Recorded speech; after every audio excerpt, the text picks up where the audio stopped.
GT Holidays, South India's #1 travel brand. GUVI, a vernacular edutech brand, skilling everyone everywhere. Hello, welcome to Kalata Plus. This is the review of writer-director Vineet Srinivasan's new film, Varshangalkku Shesham. Now, imagine this scenario. What if Vineet Srinivasan wanted to travel back in time to the 70s and 80s and make a film with Mohanlal and Srinivasan? Since that is impossible, the only thing to do is have Pranav Mohanlal to a character named Murali who not only resembles his dad but also convincingly delivers his dad's mannerisms that we saw in some of his most memorable films like Ayal Katheyudugiyana, Kamaradalam, or even Devadudan. And then there is Dhyan Srinivasan on the other side who doesn't behave like his dad but plays a character named Venu who's got a second name which is the same as that of his dad's hometown, Koothuparapu. Perhaps Venu is someone Srinivasan could have played in the 80s, but he has more in common with what I felt is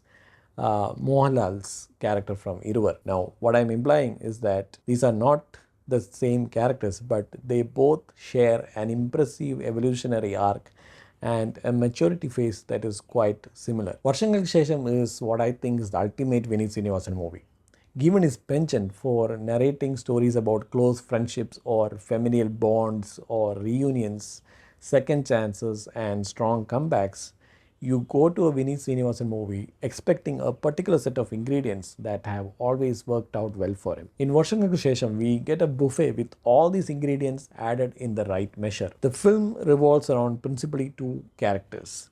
There is a weak student who yearns to be a storyteller, and then there is a gifted musical genius whose life takes an unexpected detour. Varshangalkku Shesham has a story that travels through two generations which are divided by aptly named chapters. With the old and contemporary periods marked by a recognizable visual style thanks to cinematographer Vishwajit Odukatil and production designer Nimesh Tanur, we get the feeling of watching two movies for the price of one. This is, I think, Vineet Srinivasan's biggest film yet in terms of scale and number of cast members. It also has plenty of references to the yesteryear films of Mohanlal and Srinivasan, and it also has some of the best self-aware meta humor when it comes to the present sequences. One of its most impressive qualities is its ability to make us laugh even when these characters interact against the backdrop of a tragic event. We can see a lovely balance between the film's most serious and comic moments.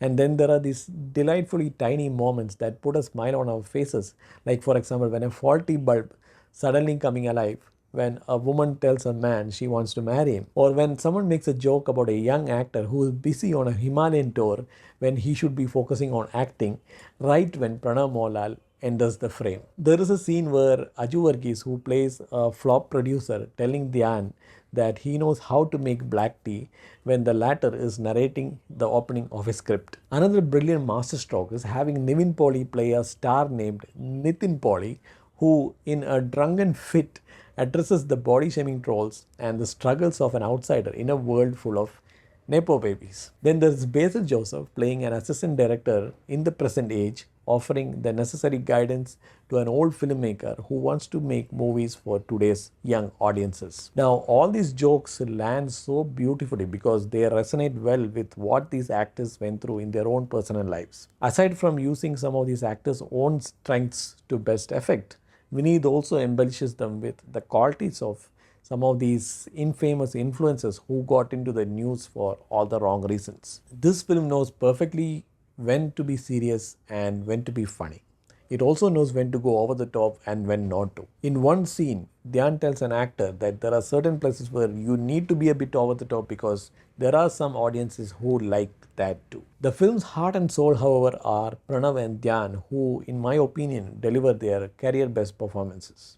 The entire first half, which feels like a separate film in and of itself until the intermission card appears, hinges upon the question of whether or not these two characters will reunite. The actors sink so much into their roles that it doesn't take long for us to forget their off-screen personas. Much like Vineet's last film, Hridayam, Varshangalkku Shesham is about second chances and late bloomers and the misdirected paths one gets lost in when affected by heartbreak and psychological manipulation. But this is, after all, a Vineet Srinivasan film. To sum it up, there is a light at the end of the tunnel, and this film is a damn good time at the movies. So that's the review of Varshangalkku Shesham. See you next time. GT Holidays, South India's #1 travel brand. GUVI, a vernacular edutech brand, skilling everyone everywhere.